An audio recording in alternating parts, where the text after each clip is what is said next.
এখন থেকে আপনার প্রিয় সিরিয়ালগুলো ফ্রিতে দেখুন এক্সক্লুসিভলি শুধুমাত্র সান নেক্সটে। এখনই অ্যাপ ডাউনলোড করুন। ডালি, আমাদের ন্যাশনাল বার্ডের নাম কি? পিকক। আরে বাহ, ভেরি গুড। আর আমাদের দেশের প্রথম প্রেসিডেন্টের নাম কি? ডক্টর রাজেন্দ্র প্রসাদ। আরে বাহ, ভেরি গুড। তাহলে আর একটা প্রশ্ন লাস্ট, সেটা হচ্ছে 15 into 3 কত হয়?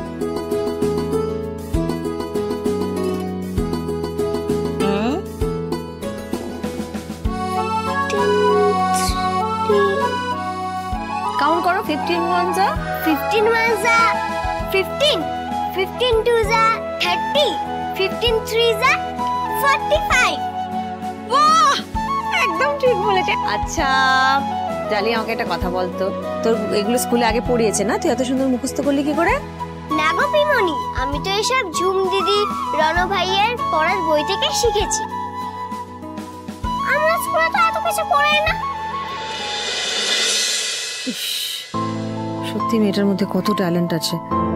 অন্যের পড়া দেখে কিংবা শুনেও সবটা মনে রাখতে পারে।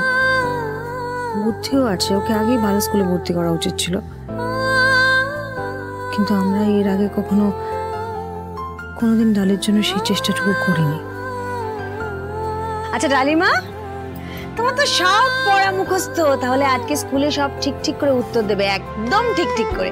আমি জানি তুমি পারবে, সাহস করে কনফিডেন্টলি উত্তর দেবে। ওকে, আমি খুব ভালো করে পরীক্ষা দেব পিমনি। বাবালে পিমনির পুচকি তো কত বড় হয়ে গেছে, আবার প্রণাম করছে। আমাকে মা বলেছে পরীক্ষা দিতে যাওয়ার আগে সবসময় বড়দের প্রণাম করতে হয়, তাহলে এক্সাম ভালো হয়। বাপরে বাপ, এইটুকু বয়সে ডালি পুচকি বলে কত কি শিখে গেছে রে। কি রে সঞ্চিতা, হলো তোদের?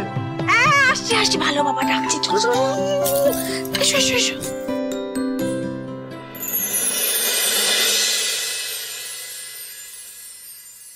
মা তুই?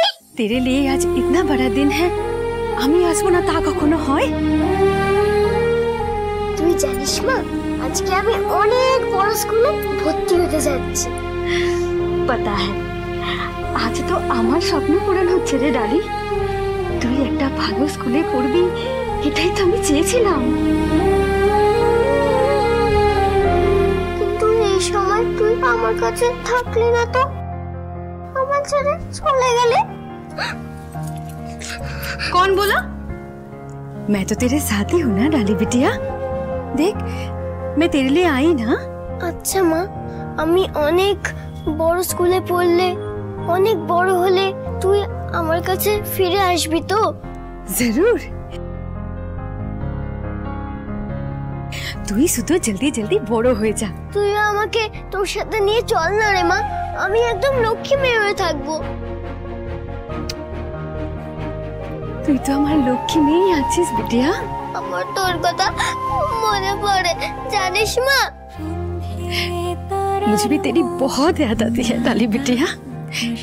तू तो मेरी अच्छी बच्ची है ना? हाँ,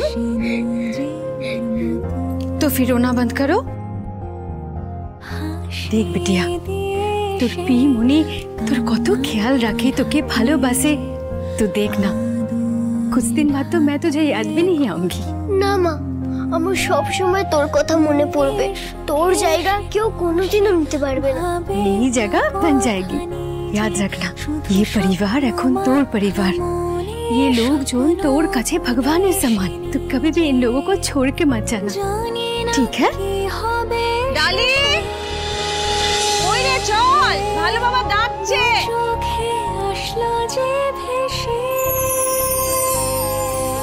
আমি কথা দিচ্ছি মা, এই পরিবারকে ছেড়ে আমি কোথাও যাব না, কোনোদিনও যাব না। তোর বলা কথা আমি ঠিক রাখবো। আসছি বিমানে।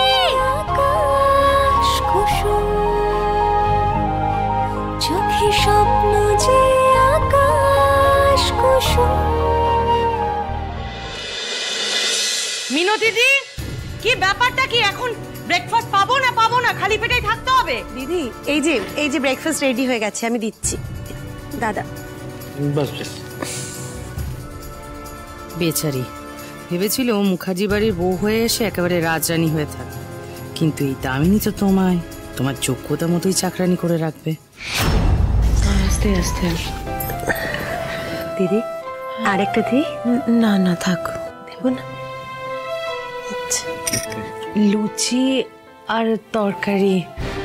বলো দিদি ভাই, আমাদের রনক এইসব খাবার খেতে কত ভালোবাসতো।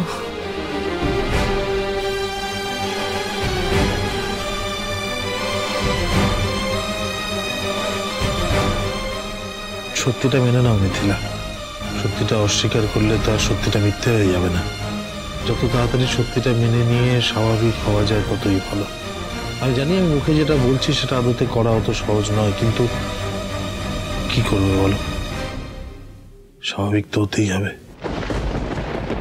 খেতে বসে এভাবে চোখের জল ফেলো না দিদি, তাতে তো সংসারের অমঙ্গল হয়। যাদের পরিবার থেকে একটা বাচ্চা ছেলে অকালে চলে গেল, তাদের পরিবারে আর অমঙ্গল কি বাকি আছে বলো তো? দামিনী,